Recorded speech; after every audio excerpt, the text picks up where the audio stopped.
Evet, Developer Reaction kanalına hoş geldiniz arkadaşlar. Bugün yeni bir video ile karşınızdayım. Kimi dinleyeceğiz bugün? Tabii ki Nightwish dinleyeceğiz. Geçenlerde videolarda son önerilen videolarda hatırlatma olarak görünmüştü. Görmüştünüz. Bunu da çekeceğim demiştim. İşte onu dinleyeceğiz. Nightwish, The Phantom of the Opera. Ve Hank Port ile olan versiyonunu dinleyeceğiz. Eee, Bilmiyorum dinlediniz mi daha önce? Filmi var. Müzikal bir filmi var. İzlediyseniz oradaki müzik burada daha metale evrilmiş bir şekilde sunulmuş. Harika olmuş bu arada. Onu dinleyeceğiz. Çaylar kahveler hazırsa hadi gelin bu videoda sadece performansı değil, vokal tekniklerini, sahne psikolojisini ve bu düeti bu kadar özel yapan şeyi inceleyelim.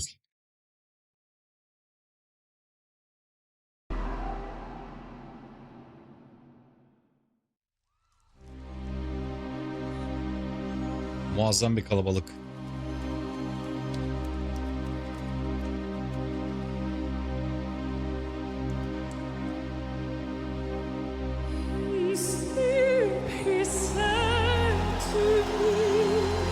Ah, değerli dostlar, bu arada bu performansı bu kadar özel yapan şey aslında bu bir cover değil. Yani Nightwish bunu almış. Andrew Lloyd Webber'ın o ölümsüz eserini alıp bambaşka bir boyuta taşımış ve dinleyin şimdi aslında ne demek istediğimi anlayacaksınız. Floor Johnson bu da. Çok güzel yorumlamış bu arada.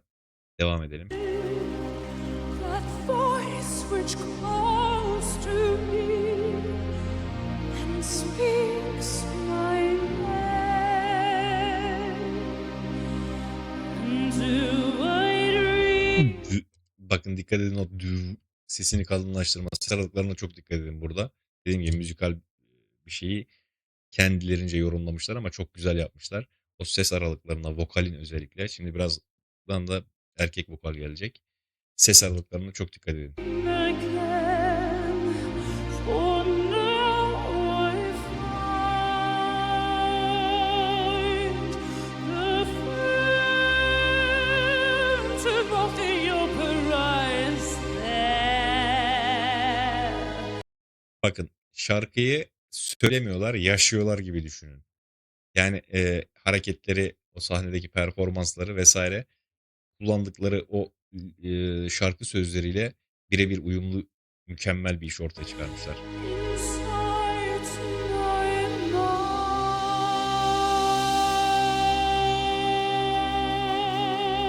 Inside my İşte burası en sevdiğim yer intro kısmı. Bakın şimdi müziğin girdiği an, patlamanın olduğu an.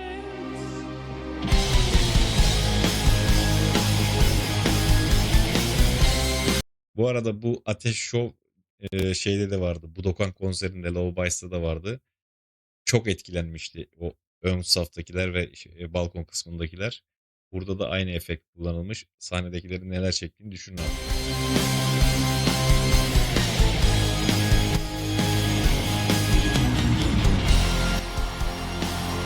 Say once again with me a strange duet. My power over you grows stronger yet. Hank Port'un burada böyle hani oradan geçerken buraya sahneye gelmiş gibi giyindiğine bakmayın. Çok kaliteli bir sanatçıdır bu arada. Ve buradaki o girdiği karakteri çok net bir şekilde hissedeceksiniz. Bakın dikkat edin ona. Although you turn to me and glance behind, the phantom of the opera is there inside your mind. Bu arkadaki şu çalan ork şeyi hatırlatmıyor mu size de?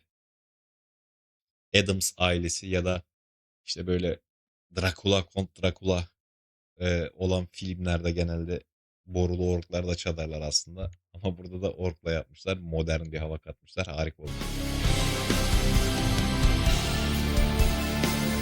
Those who have seen your face draw back in fear. I am the mask you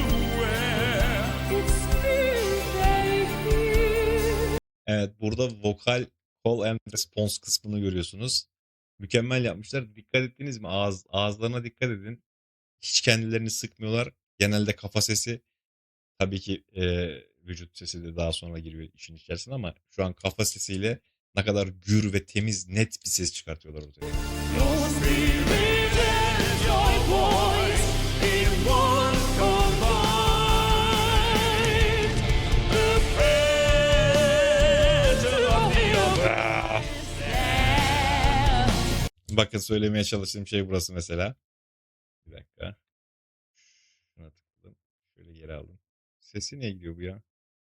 Neyse şuradan alalım. Heh. Floor Johnson'ın hareketine bakın mesela. Phantom of the Opera is there. Inside your mind. Aa!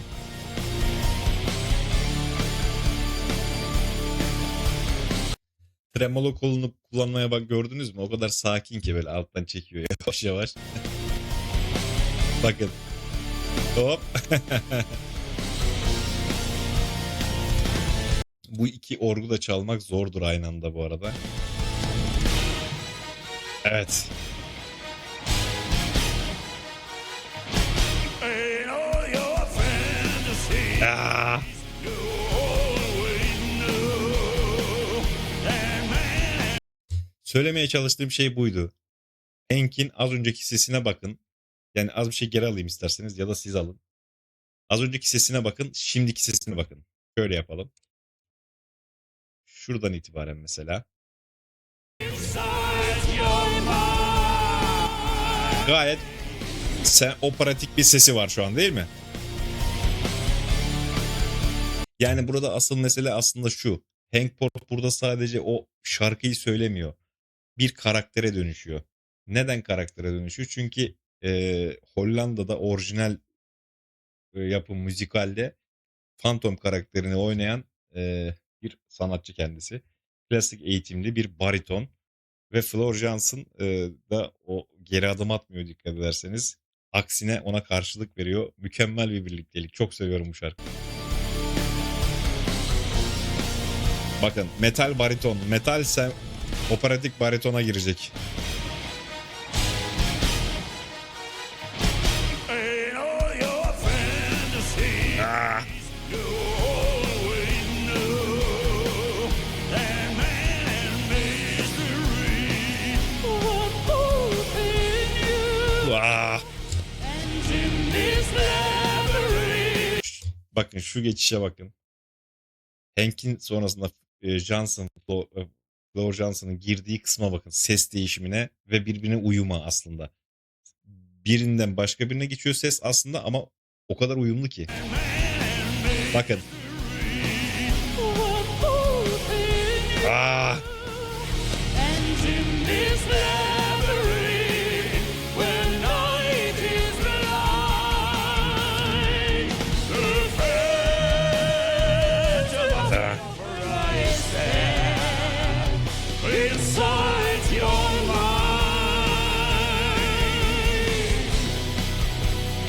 Evet, burada müzik biraz daha evrilecek şimdi dikkat ederseniz.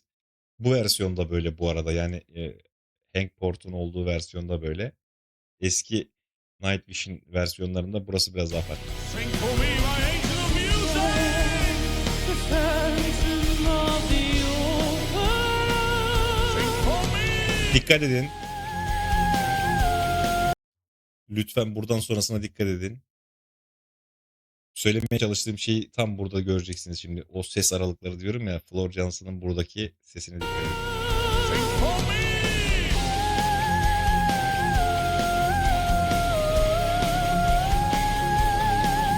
Ah!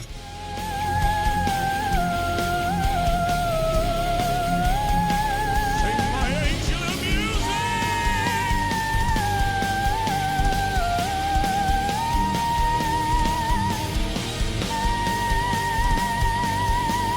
Ah! Sing for me.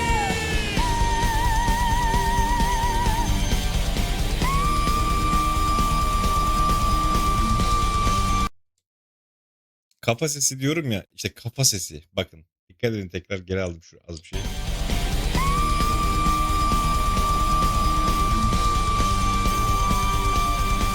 A!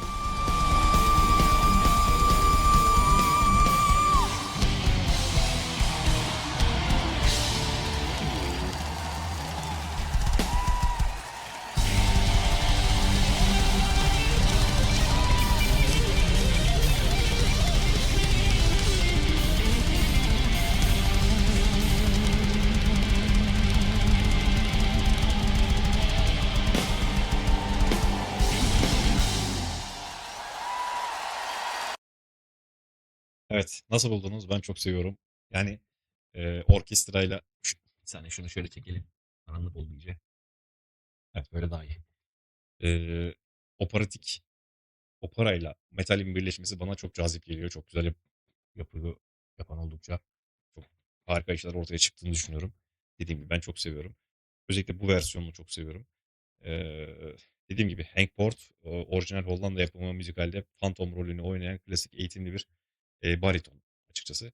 Ve Marco Haytala'nın daha böyle hırçın, yüksek frekanslı yorumunun aksine Hank burada karaktere tiyatral bir derinlik ve operatif bir gövde kazandırıyor diyebiliriz. Floor Johnson ise o pop rock vokali ve klasik soprano yaklaşımı arasında pürüzsüz geçişler yaparak dengeyi harika sağladı diyebiliriz. Şarkının sonunda Floor Johnson'ın ulaştığı o yüksek notalar yaklaşık E6, F6 civarı. Teknik olarak Whistle Register değil, güçlü ve destekli bir head voice'ti. O yüzden durdurup tekrar aldım, geri aldım ve tekrar dinlettim size. Bu bölümdeki o dramatik tırmanış, ileri düzey diyafram kontrolü ve entonasyon hassasiyeti gösterir. Hank'in dediğim gibi daha böyle e, operatik projeksiyon sayesinde mikrofonsuz dahi o salonu doldurabilecek rezonansa sahiptir. The Phantom of the Opera is There kısmında güçlü alt frekanslar eserin daha gotik atmosferini daha da belirginleştirdi diyebiliriz. Ve Nightwish dediğim gibi eseri senfonik metal formuna başarıyla adapte etmiş. Harika bir iş ortaya çıkarmış. Ana riff'i orkestral düzeyde senkron ilerledi dikkat ettiyseniz. Bas gitarda daha temiz ve daha teknik bir tonlar, ritim altyapısı desteklendi diyebiliriz. Bu arada bu canlı performans temposu orijinal müzik videosuna göre böyle daha agresiftir. Kaye'nin çift pedal kullanımı tiyatral yapıyı modern metal enerjisiyle birleştirir diyebiliriz. Klavyenin o ikonik temasının başladığı kısımda seyirci tepkisi performansın duygusal etkisini ortaya koyar ve dediğim gibi Flor ve Hank arasındaki o etkileşim performansı konserden daha çok böyle tiyatral bir alıntıya dönüştürür. Hank'in fiziksel yaklaşımı karakterin manipülatif doğasını destekler nitelikte ve işte o finaldeki "Sign for Me" anı ve eşlik eden vokal patlaması performansın zirve noktalarından biridir diyebiliriz. Bu performansı klasik Otarja ve Marco çünkü onlar da düet yaptılar bu performansla. O düetlerden farklı olarak bir müzikal oyuncusu ile bir metal vokalistin teknik ve dramatik birleşimini sunuyor bize bu gösteri. Ve dediğim gibi bu durum esere daha böyle otantik bir opera hissi kazandırıyor. Hank Port klasik geçmişin etkisiyle cümle sonlarını dikkat ettiyseniz esnetir. Bu karakterin otoritesini ve dramatik etkisini arttırır. Port'un o dediğim gibi bazı ifadeleri metronomun hafif gerisinden eee, söylemesi vokale görkem ve kontrol hissi kazandırır. Bilinçli yapılan bir tekniktir açıkçası ve senkron hatası değildir arkadaşlar. Düet kısmı mükemmeldi. Phantom ve Chris'in arasındaki dramatik bir diyalog aslında. Filmi izlediyseniz ne demek istediğimi daha iyi bileceksiniz, anlarsınız. Ve dediğim gibi vokallerin zamanlama farklılıkları sahnedeki güç ilişkisini yansıttı diyebiliriz. Bariton frekansların doğası gereği daha böyle ağır duyulması algısal olarak gecikme hissi yaratabilir ve bu teknik bir sorun değildir dediğim gibi. Tonal ve karakteristik bir durumdur açıkçası. Yoğun enstrümantal, orkestral eee, yapı içinde hafif zaman esnekliği vokalin mix içerisinde öne çıkmasını sağlar. Burada da o teknik kullanılmış duyduğunuz gibi.